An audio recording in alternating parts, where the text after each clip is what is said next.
টানা ১২ দিন বন্ধ থাকার পর বাংলাদেশে সামাজিক যোগাযোগ মাধ্যম ফেসবুক, হোয়াটসঅ্যাপ, মেসেঞ্জার ও ইনস্টাগ্রাম খুলে দেওয়া হয়েছে।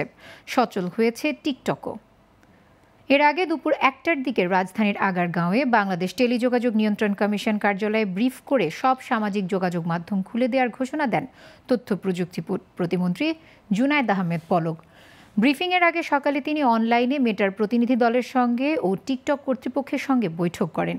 মেটার সঙ্গে বৈঠকের বিষয়ে তিনি বলেন কিভাবে সশস্ত্র বাহিনীকে সোশ্যাল মিডিয়ায় উস্কানি দেওয়া হয়েছে, কোন অ্যাকাউন্ট থেকে কোন পেজ থেকে সেটাও উল্লেখ করা হয়েছে।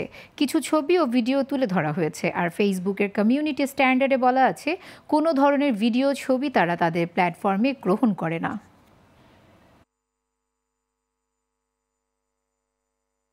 ফেসবুক, টিকটক এবং ইউটিউব এর কার্যক্রম পরিচালনা করতে আর কোনো আমরা বাধা রাখছি না। এটা সম্পূর্ণভাবে সবগুলো অ্যাপ্লিকেশন আমরা ওপেন করে দিচ্ছি।